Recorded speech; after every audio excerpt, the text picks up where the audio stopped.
Welcome to In the Zone on Full Court Press. Today we have a special edition In the Zone because this is all about rivalries.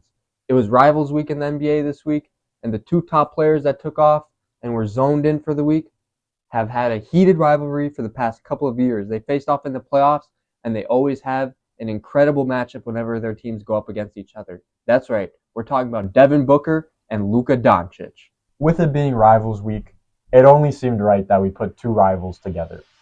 So, let's see what they averaged. Luka averaged 42 points, 11.5 rebounds, and 11.5 assists per game this week. A 40-point triple-double every game each week, while shooting 50% and 36.6% from three. So yeah, 40-point triple-double, video game numbers, 2K numbers. That's what will get you the MVP in 2K now. Straight up insanity.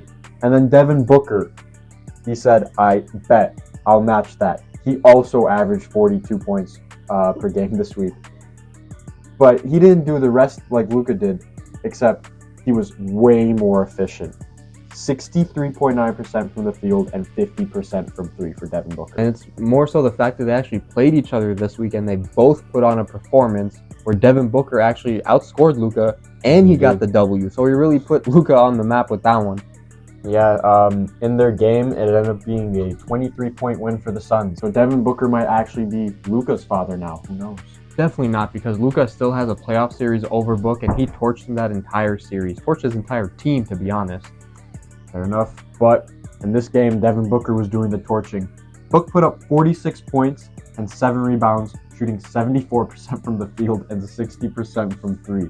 Yeah. I mean, yeah, Luka did good. 34 points, 8 rebounds, 9 assists. But, like, you lost by 20 points, and Booker gave you guys the business. So, yeah, who really cares what Luka put up? That's a tough look, but despite Luka losing that game, he got his get back in a sense, because Booker's highest scoring game of the week was highly overshadowed by Luka's 73 points that exact same night. And what's even crazier is Luka almost had a triple-double, too. A 70-point triple-double would be insane. It probably would have been the first one in history, unless Wilt did it. You know, Wilt's done everything. Nah, Wilt didn't pass like that. Let's be real. Wilt didn't pass like that. He didn't need to pass. He could have done with blocks. Ooh, that's a good point. I don't think he did it, though. Anyways, 73 points, 10 rebounds, and 7 assists. 75.8% from the field, 61.5% from three. Once again, video game numbers from Luka Magic. And speaking of Rivals Week, he put this up against the Atlanta Hawks. Trae Young, who they got traded for on draft night. So a little bit of small rivalry there too. Yeah, among the fan bases, making sure that the trade was not even. And if you don't believe that, go look at Luka's stats, go look at Trae Young's stats. Sure, they've both been in a conference finals, but one is clearly the better player, and the other has been relegated to Tyrese Halliburton talks. No disrespect, but that sounded a bit disrespectful. He ain't in Luka Doncic's top player in the league talks. Yeah. Also, all of this, like the majority of these games, were while Kyrie was injured. So Luka physically took over everything for his team and just absolutely dominated. Quite possibly the most impressive offensive takeover in all of NBA history, because he had almost half of his team's points. His team scored 148 points that game, and Luka had 73 of them. He was one basket away from having half of his team's points. Yeah, that's insane. And in today's NBA too, where everyone can score the ball, everyone can shoot, offense is prevalent. The fact that you're still putting up almost half your team's points, 70 plus, that's the highest scoring game since Kobe Bryant. He put up 81. Yeah. But as I mentioned earlier, Kyrie was out for injury for 3 of the 4 games. He played against Boston, but they did end up losing, where Luka ended up with 33 points, 18 rebounds, and 13 assists in a 9-point loss.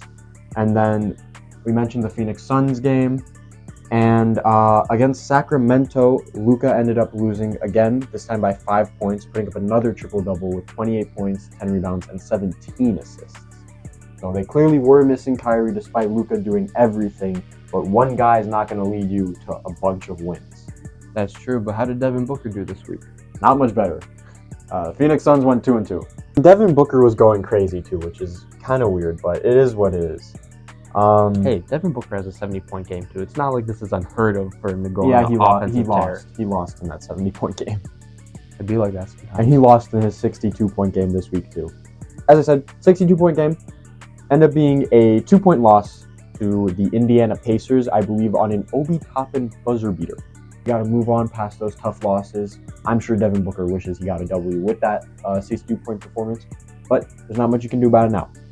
And along with that, he ended the week with a 44-point performance against the Orlando Magic, but he actually almost had half of his team's points in that game. They had 98 points. Orlando had 113. So no one was helping Devin Booker that game at all. Despite the team record not being the greatest for this week, this was the highest points per game out of two players we've ever had on In the Zone, and they faced off against each other this week. They're already rivals, and it was during Rivals Week. You couldn't write a better story to this. And that's honestly what makes this rivalry the greatest, is because they always go at each other. They're not afraid to talk shit. They bring the best out of each other. They really do, and they're always trying to beat one another. But Luka is still Devin Booker's father, and that's not changing.